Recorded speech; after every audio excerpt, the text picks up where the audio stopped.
Bonjour les délicieux bien c'est Médée, je suis à la saison 1, 9e jour, et j'avais dit que je ferais...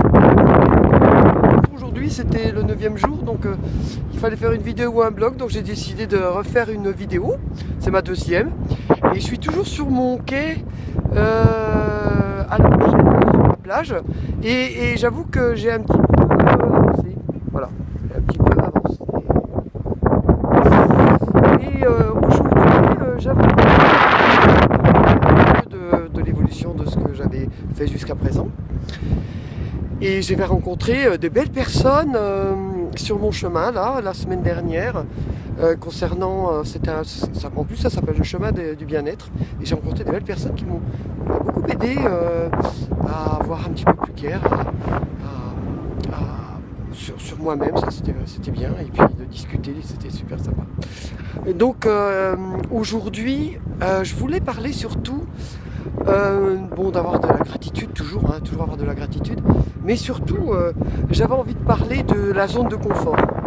Alors aujourd'hui on me demandait quelles étaient les 3 zones de confort que j'avais un petit peu bousculées dans ma vie et qui m'avaient permis de vivre autre chose.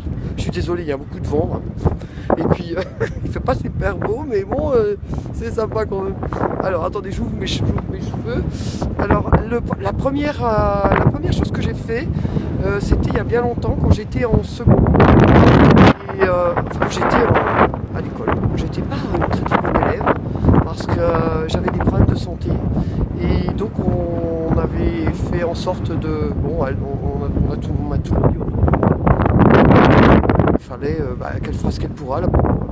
Et on m'avait mis en transition, j'avais redoublé, je me suis dans un CAP d'emploi de bureau, j'aurais dû travailler à 16 ans. Donc ça m'a bien appris la dactylo, tout ça, c'était très bien parce que comme je faisais du piano, je m'exerçais à écrire. Et puis du coup, quand je faisais du piano, ça me faisait progresser aussi sa machine à écrire. C'était très très très sympa.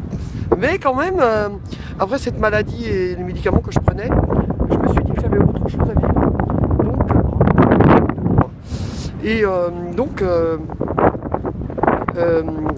Donc j'ai demandé à passer en seconde. Alors bien sûr, la directrice a dit que c'était pas capable de le faire. Mon père a été quand même là. On ne sait pas si elle sera capable, mais comment faut-il faire?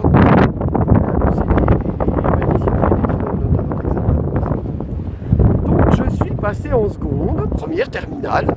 J'ai passé un concours d'entrée à la fac de sport et je suis capacitaire. Comme quoi, quand on va un petit peu plus loin et qu'on essaye, qu'on sent au fond de soi quelque chose qui nous fait vibrer et on se dit voilà, mon chemin il ne s'arrête pas forcément là. Dans mes études, j'ai autre chose à prouver. Je l'ai prouvé à ce moment-là. Première chose. La deuxième chose, c'est quand je me suis retrouvé professeur à Versailles et que j'habitais Paris, j'étais marié avec 2 enfants. Et ça se passait vraiment pas bien. Et ce que je voulais, moi, c'était partir aux Antilles, ou partir outre-mer, pour vivre autre chose, quelque chose de plus sympa. Et j'avais un mari, un ex-mari, qui me faisait des menaces et qui me disait si tu pars, je te prends les enfants à l'aéroport. J'avais 2 petits-enfants, ils avaient 2 ans et demi, 2 petites filles et 4 ans, et si tu pars, je te casse ton boulot, et tu pars.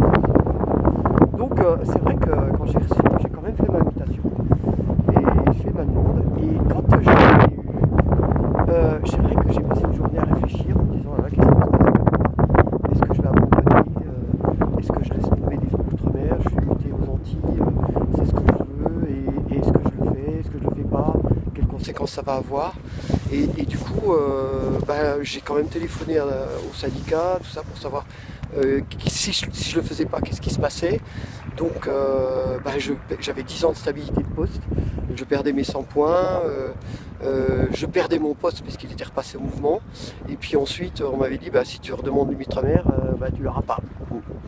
Donc j'ai pesé dans la balance ce que j'étais en train de vivre et ce que j'avais envie de vivre. Et donc j'ai pris ma décision et puis je suis parti le 25 août, j'ai pris l'avion avec mes 2 petites filles, mes 2 petites chéries, et avec mes valises qui sont restées bloquées en Guadeloupe puisque je partais à Saint-Martin. je suis arrivé donc à Grand Case, sur le petit aéroport de Grand Case avec mes 2 enfants de chaque côté. Et sans valise, j'avais juste mon sac à main. Mais en face, il y avait mon collègue qui était top. Oh, un Magnum. Enfin, Magnum. Pas un Magnum, mais oui, comme Magnum, toi. Un super beau gars. Mais gentil surtout. Et puis voilà. Et à partir de là, ma vie a recommencé et j'ai eu que des belles choses. Cet homme m'a donné beaucoup de bonheur pendant 3 ans.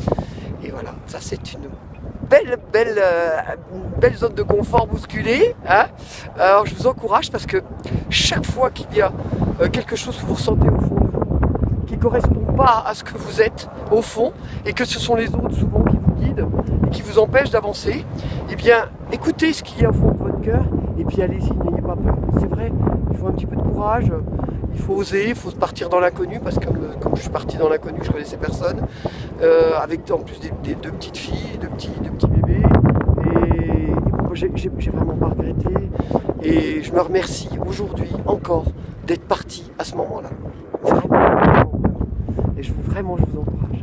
Alors la dernière chose, il y en a eu d'autres, mais qui était importante, c'est que j'avais le droit, puisque j'ai 3 enfants, j'ai un garçon, par la suite un grand garçon qui est très très grand, puisqu'il mesure 2 mètres, et qui a 20 ans, et donc j'avais la possibilité, puisque j'étais certifié avec 3 enfants, de me mettre en retraite, sachant que j'allais fortement perdre sur la retraite, sur mon salaire, etc.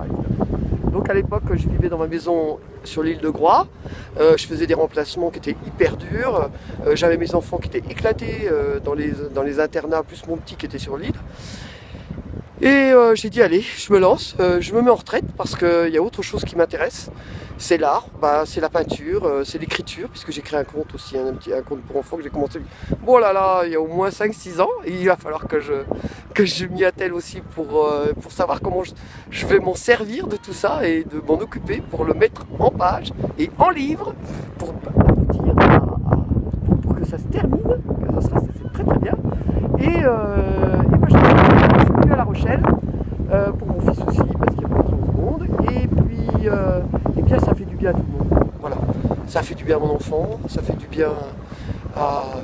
bien à moi, et puis je suis là sur la terre de mon père, de mon papa, qui est d'ici, des Charentes-Maritimes, et qui a fait ses études à La Rochelle.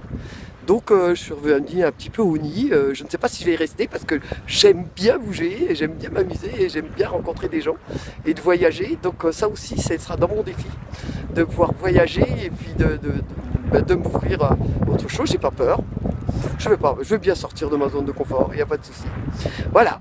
Alors, je vous dis à très bientôt. Je vous remercie de m'avoir écouté et je vous fais des gros baisers. Je remercie Lilou pour toutes ces belles choses qu'elle nous donne et toutes ces vidéos qu'elle nous participé.